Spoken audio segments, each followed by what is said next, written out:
Hello, everybody. It is Wednesday in Pittsburgh, Pennsylvania. My name is Adam Bittner, assistant sports editor for multimedia at the Pittsburgh Post-Gazette, back for our weekly Penn State podcast with our our Post-Gazette and Penn State insider, Daily Collegian insider, Seth Engle. Seth, how are you? Lots to talk about this week.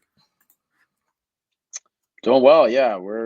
So I'm actually going over to Vegas today for the Super Bowl, going with Penn State, and not as prepared as you can be, to do something like that. But I'm looking forward to it. So heading over to the airport in a couple hours, and no place I'd rather be before then talking some Penn State football with you, Adam. So happy to be here. Yeah, watch Seth's dispatches. You can find him on Twitter. Seth, you can drop your Twitter here in a second. I just want to tease our topic for today. We're talking a little Penn State recruiting, because Penn State picks up another big recruit out of the WPIAL on, I believe, Monday. Alex Tatsch from Latrobe. He's I believe, 4-star linebacker. He's the second big name of this cycle, I believe. Tiqwai Hayes, or how do you say his name? Do you know how to say his name out of Aliquippa? Yeah, I think he's just going by Tiqwai Hayes is kind of his nickname that he's been going by. Yeah, but there have been a number of these kind of Pittsburgh guys. Yeah, and Aliquippa is a known Pitt stronghold, obviously produced Darrelle Revis, a slew of other great Pitt players. Penn State now getting players out of there. I think last cycle they got Anthony Speca out of Central Catholic, which is obviously the home of Dan Marino and I believe Damar Hamlin. A lot of other Pitt greats. So Penn State is going into a lot of these places, Seth, that even when they were doing well in recruiting, that Pitt, kind of traditionally had locked down. Is anything stopping James Franklin in the WPIAL at this point? Or is he pretty much getting, whoever he wants? Yeah, I mean, you talk about Central Catholic, which is, for the longest time, produced some Pitt legends. Anthony Speca and Peter Gonzalez, both coming from Central Catholic and signing this cycle. And then they went and they got another guy from Central Catholic in Xavier Thomas for 2025. You mentioned Alex Tatsch. That's the most recent one.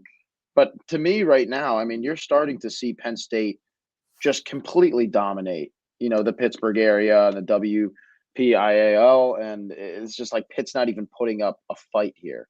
And I'm not sure. Like, I'm interested from your perspective, like, what's kind of going on with Pat Narduzzi here? Like, I know Penn State has Terry Smith, who's the Pittsburgh legend, and great to have in your recruiting staff. But like, Pitt is literally in their backyard and is a historically pretty good football program. Why aren't these prospects choosing to go to Pitt instead? They're going 2 hours away to Penn State. Like, what have you kind of heard? What are you kind of seeing from where you're at right now? Well, Penn State's always kind of been able to get, it's not as if it's a new thing for Penn State to get big WPIAL guys, right? I mean, you think Sean Lee, Paul Postlesny, Miles Sanders, Joey Porter Jr. of recent vintage. I mean, frequently you're getting guys. I think it's just Pitt does not seem to be getting a whole lot on the board that Penn State wants at all. And I think that's interesting coming off of the ACC championship. Obviously, it wasn't, kind of a national contending season. I don't know that they got the exposure out of that they would have if, they had done what Florida State did this season, right? Go undefeated in the ACC and put yourself on the national radar. Pitt lost a couple of games in that season, which tanked its national prospects, but because it was the best of a sorry bunch in the ACC, they were able to, beat Wake Forest. They had Kenny Pickett. The Jordan Addison connection was great television. I don't think they played in enough of those national games, Seth, to kind of get the exposure. I think what we're really seeing is this is the perception of the ACC as growingly, inferior to the other leagues. I feel like this, you just keep filing it under why these ACC teams are trying to leave, don't you, Seth? I think recruits increasingly see a difference in the level, and it's not just, as we like to talk about at Power 5 or now Power 4 with the collapse of the Pac-12. It really is, to me, reflective of how players are starting to see it as a Power 2 with the SEC. Yeah, it is interesting, right? I mean, it's become kind of this bigger issue where all of a sudden you're looking, for your regional kind of school when you're raised in Pittsburgh.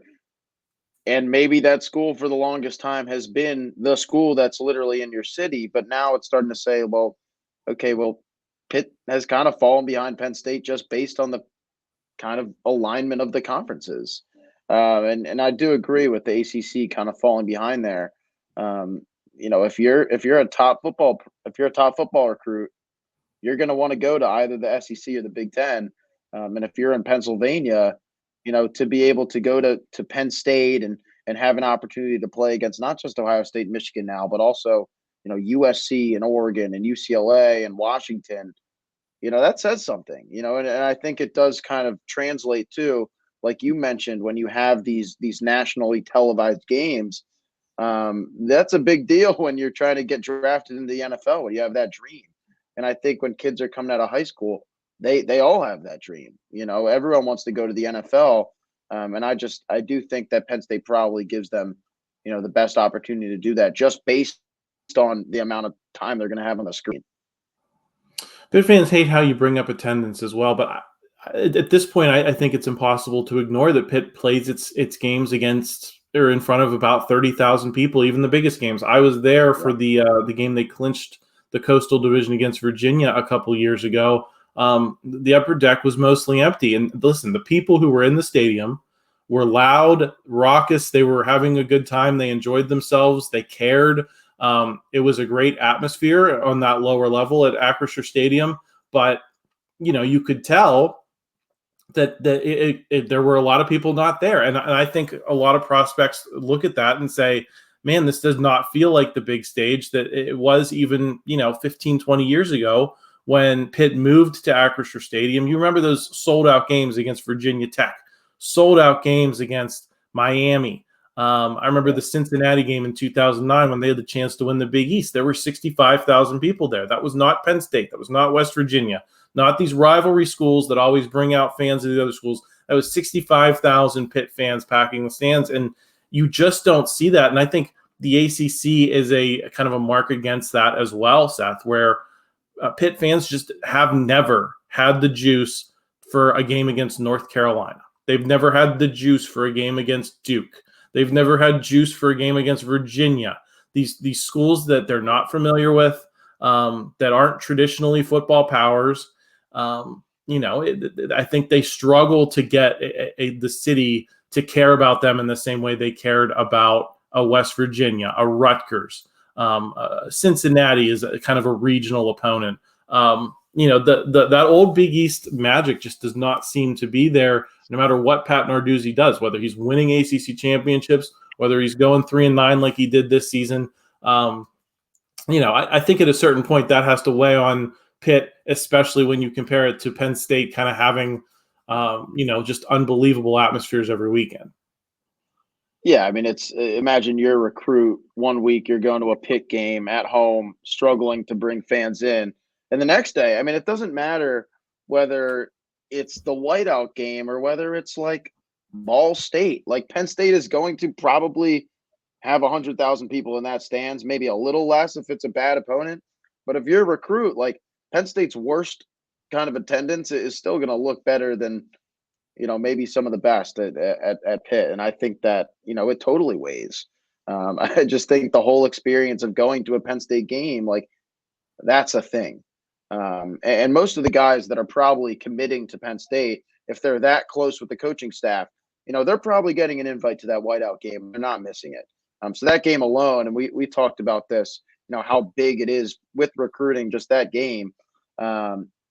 It's huge, especially for some of these in-state guys. You don't want to leave home, and they're weighing their two options between Pitt and Penn State. Like you go to a whiteout game, that's hard to pass up. It really is. But I do want to go back to Terry Smith here, who's another guy with major Pittsburgh ties, and this is a guy who I think Pitt would love to have on their staff, and Penn State's been lucky to have him for all of James Franklin's tenure, and he has just on an upwards trajectory, just kind of locked down that whole region.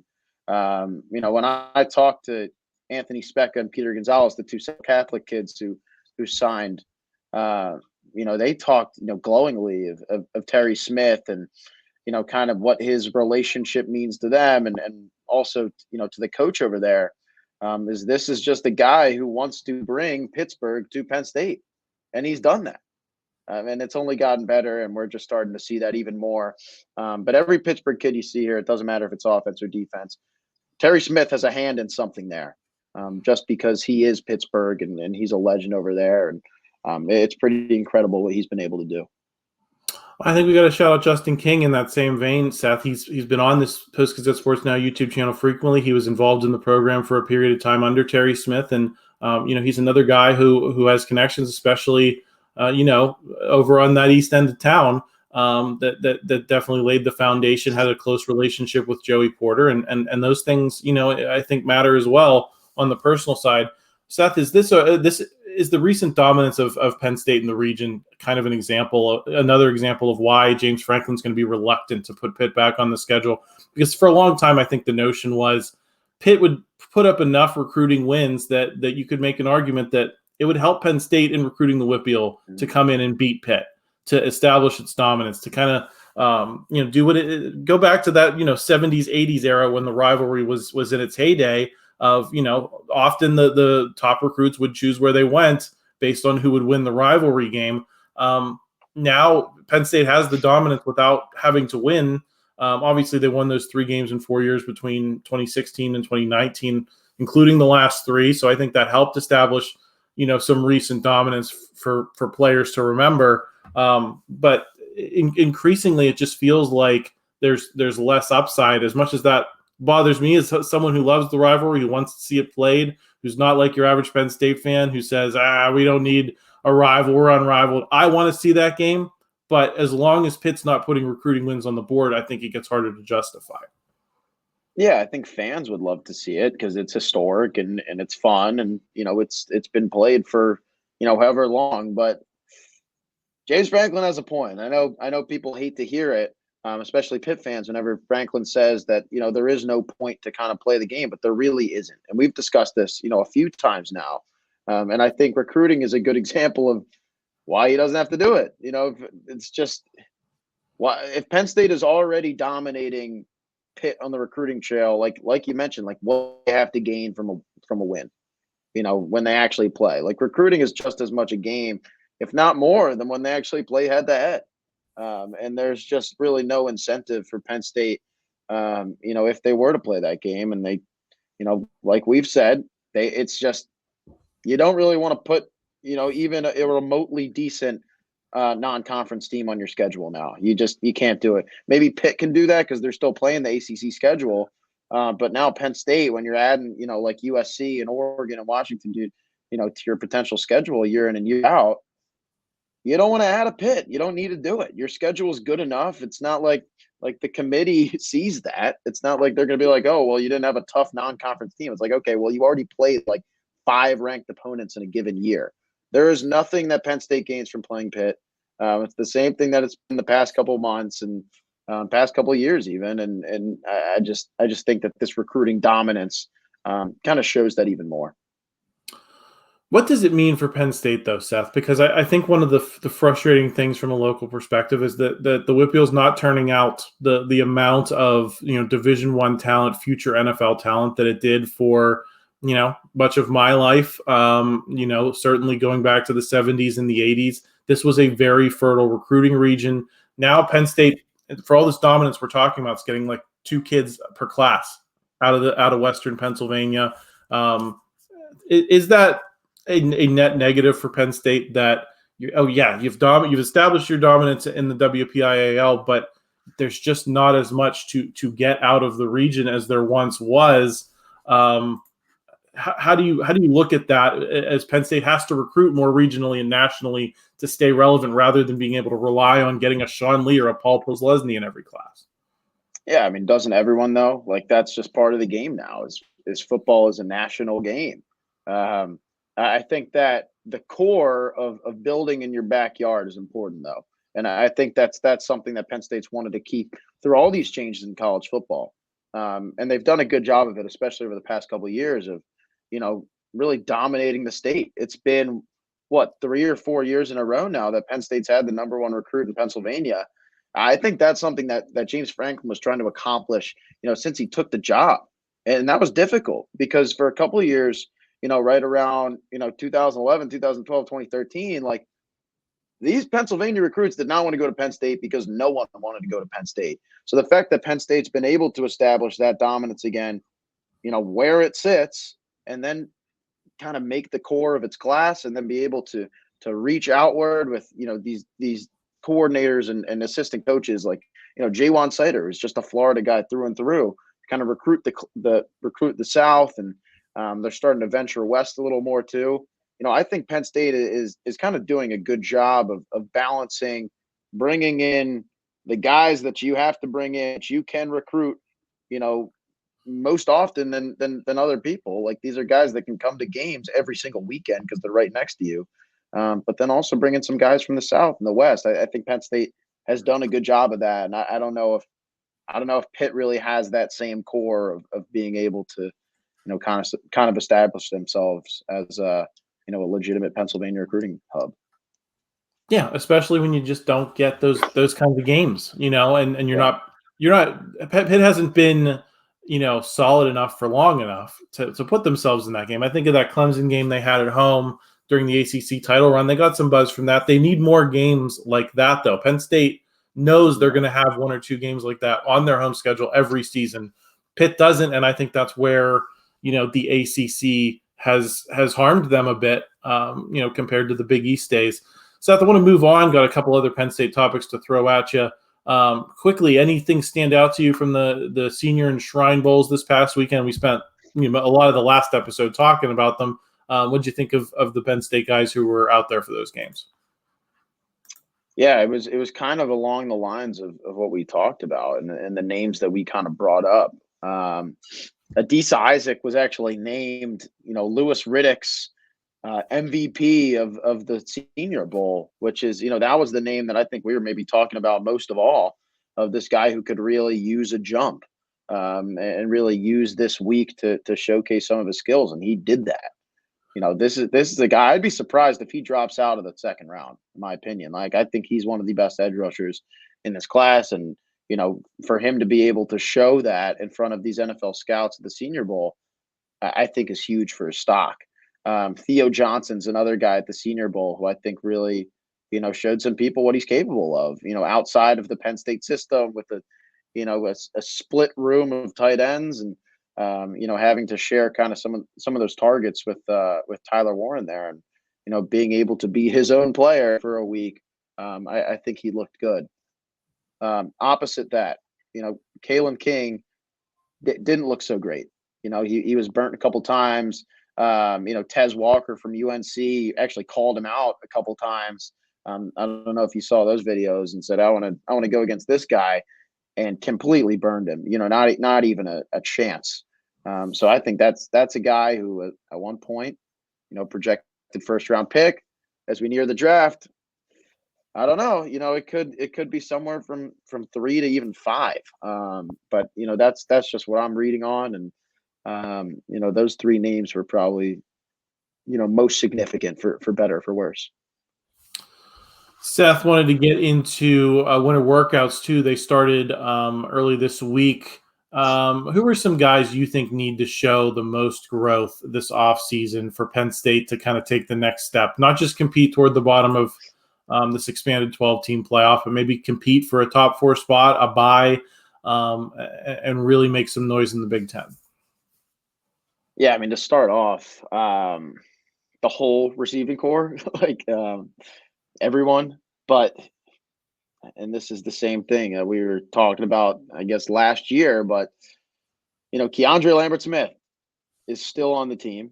I think a lot of us thought he was maybe going to enter the transfer portal, but this guy is still here, and I think he's still capable of doing some things. I just think that now with Julian Fleming in the room, that should probably help him out a little bit, even some things out. But for him to have a big offseason and not necessarily be that number one guy, because I think they're going to rely on, also Fleming and then Harrison Wallace too. But, for Keandre to just maintain a consistent role, and which is really something he hasn't done in his college career, I think is something, that could be huge and something to look for. Another guy I just mentioned was Harrison Wallace III. This is a guy who I legitimately think could be a number one receiver. on Penn State, he had the injury concerns. This whole year he was banged up and, didn't really get a chance to show what he was capable of until the Peach Bowl. So for him to have a good, healthy offseason and then go into, fall camp and months later and be ready to kind of shine, I think Harrison Wallace could have a big year. Yeah, of course, receiver is the place we got to watch. We've been talking about it all season. I'm sure we'll be talking about it all off season. But yeah, keep an eye on workouts ahead of spring practice, which is not too far away, Seth, fortunately, especially because of what Punxsutawney Phil saying spring's coming early this year. Another Pennsylvania legend. So hopefully we'll have some spring ball to talk about, some things to watch in the coming weeks. Seth, another topic of interest, it looks like Bill O'Brien now might take the head coaching job at Boston College rather than coordinate the offense at Ohio State.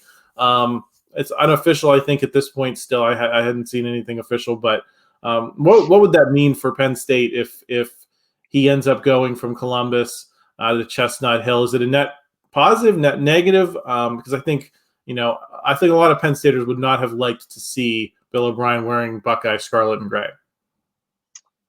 Yeah. It's not official yet, but it's looking like it's going to happen. It's trending in that direction. There have been reports that there's interest on both sides. They're just kind of working through some kinks in the contract. I'd be happy for Bill O'Brien to get another head coaching job at the college level. And, he has ties to Boston. Obviously, he's, had multiple stints in New England. Wouldn't really have to move too far since he was already there, this past year. For Ohio State, it's a bit of a mess because this was the offseason that I think Ryan Day wanted to take a step back from play calling and get someone else to handle that for him. Went out and got Bill O'Brien, extensive resume. He's going to take over. Winter workouts start this week, and you're not sure if he's going to be around much longer. So for Ohio State, that's a bit of a mess to deal with. But, I don't think Ryan Day has any problem calling plays. I just didn't really think that he wanted to do it this year. So, he might be forced for a little bit. It's really late to hire another offensive coordinator. A lot of these guys in the market have been picked up already. It's the first week of February. Workouts have started again, and Ohio State is unsure, who exactly will be calling the shots on offense next year. Yeah, so keep an eye on that. 3 Nittany Lions in the Super Bowl: Jair Brown, Kevin Givens, Donovan Smith. Latter two guys are both a bit older. I think Givens has been in for 5 years. I feel like Donovan Smith was in school with me a decade ago. He's only 30, so I guess he was a little bit later than me. But regardless, what does it mean particularly to have Tig Brown in this game? Considering how many guys in that locker room know him, considering how many recruits might have seen him play at Penn State, does that help with the exposure of the program to have a guy who was just so recently an integral part of your team, helping a team get to the Super Bowl in San Francisco? Yeah, the Jair Brown story is just phenomenal. And I think this is another thing when we talk about in-state recruiting, like Jair Brown is, a major success story, not just for these highly ranked recruits, but also for some of these guys who go play JUCO ball. And Penn State isn't afraid to bring in some guys from Lackawanna, as they do, it seems like every year. And it seems like a lot of them, end up having pretty significant roles, Jair Brown being one of them. Starring on Penn State after a few years, playing junior college ball. And 5 years later, this guy is a rookie starting on a Super Bowl team on the 49ers. He's starting at safety this year. And, he's one of probably the nicest people I think I've, had the honor of covering. And his story is phenomenal. And he's never really afraid to tell it and kind of an inspiration for some of those kids. But yeah, I mean, Jair Brown is Jair Brown. If you covered him, I don't think anyone was so surprised that he had a successful rookie year. Some of those other Penn State guys, what's the graphic again? There's been a Penn State player in every Super Bowl since 1968, except for, what was it, 5? Except for 3. Yeah, except for 3, they yeah. Tuck it in at the bottom, that legendary graphic. I wish we could show it on the screen. That was not the finest work of the graphics department, but you know what? I mean, it is still very impressive that every year around this time, you're curious to see what Penn State name is going to be in the big game, and not whether a Penn State name is going to be in the big game. So definitely something to watch this week. Seth got a couple hoops topics for you. A couple road wins for Penn State since we last talked. At Rutgers, then at Indiana. Did not have Kanye Clary for those games. It was kind of an Ace Baldwin run show. You and I talked about, I don't know if tension's the right word. I couldn't really come up with a different word, but just kind of the tension created by having two guys at their natural position kind of jockeying for time. Now you take Kanye Clary out, Penn State goes out and wins a couple games on the road. I think the win at Indiana was historic. I think it was they hadn't won by more than 10 points ever or something like that. Listen, Indiana's frustrating their fans as always, so I don't know if let's not pretend we're seeing Penn State dominate a great Indiana team, but still it's significant to go into Bloomington and do that. What's your read on where this program stands, especially with regards to those two big guys we talked about last week? Yeah, it was totally historic. They hadn't beaten Indiana at Assembly Hall since 2014. So that's, a decade in the works, and finally got it done in the first year under Mike Rhodes. I think is pretty impressive.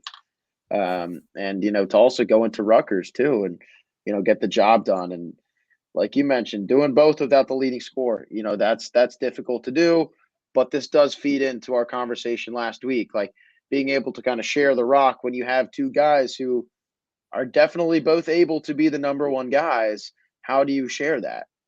Ace Baldwin showed like, okay, maybe I should be running this offense now this week.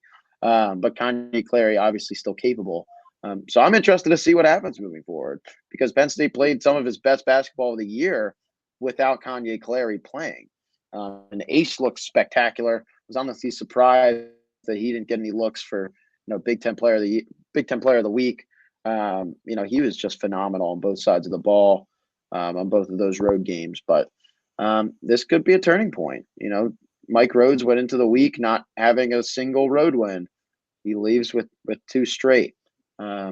So going home, playing Iowa on Thursday, if Penn State's able to turn this into a bit of a win streak, I'm not saying March Madness is a possibility, but I think this could be, a significant kind of turning point for the program as they try to figure themselves out. Yeah, I mean, you're not at the point yet, Seth, where I think you have to run the table to get in.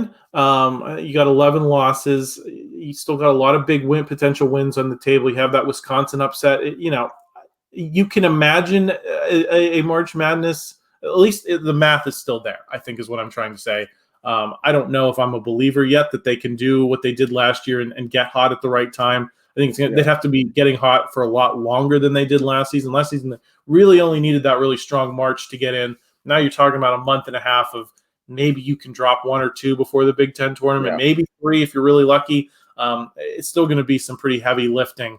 But, it's worth watching, and there will be the first game in a very interesting Penn State basketball Thursday, because they're kind of the undercard to Makenna Marisa and Caitlin Clark going head-to-head, Penn State versus Iowa in women's basketball. I think one of the disappointing things about Penn State's athletic department is the way the Lady Lions have strongly faded in relevance. When I was growing up, I'd say that was the team on campus that was maybe most identifiable out of the football team. Greeny Portland had so much success. Big names like Kelly Mazzani. Even when I was in school, Machine Gun Maggie Lucas was nailing a ton of threes. Coquise Washington got them into a few NCAA tournaments.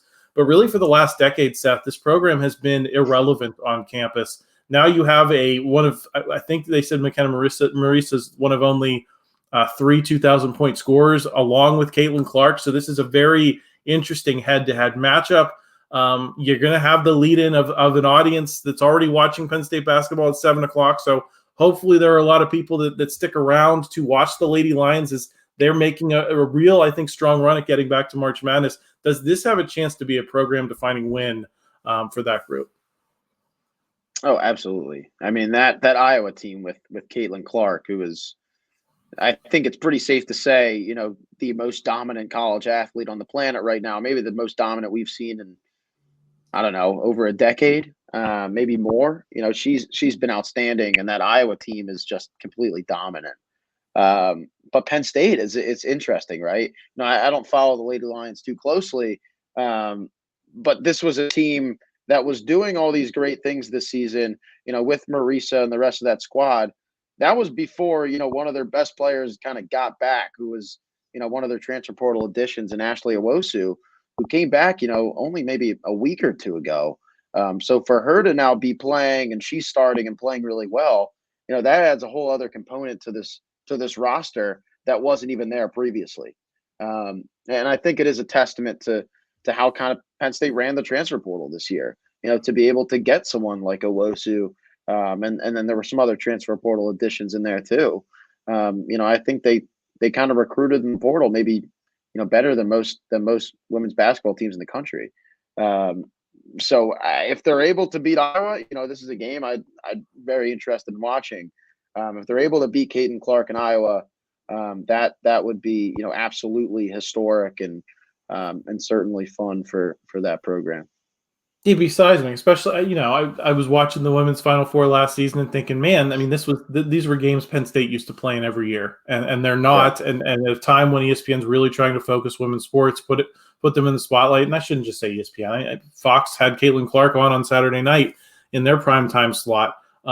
It's been frustrating that Penn State hasn't been relevant, and so it'll be interesting to see if they can get that. That's at least play well. I don't know if you can beat Caitlin Clark. It's I don't know if Penn State's at that level yet, but if you can put on a show, put on a watchable game, Penn State's going to get exposure from that. They've gotten more exposure, and so I figured it was time to give the Lady Lions some love for what's been, I think, one of their better years in a while. We'll see if they can finish it off and at least get one Penn State team into March Madness, even if the men are not going to be, probably in the mix unless they really go on quite the run here, Seth.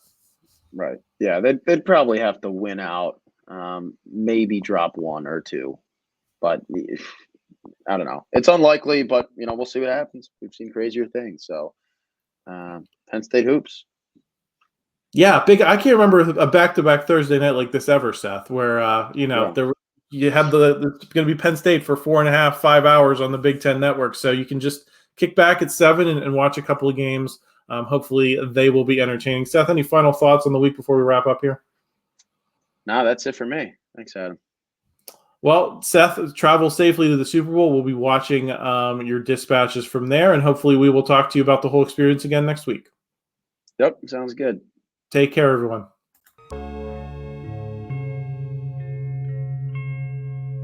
Thank you for checking out this content from Post-Gazette Sports. If you watch this video on YouTube, please like the video and subscribe to our channel. For all of the sports coverage the Post-Gazette has to offer, visit post-gazette.com.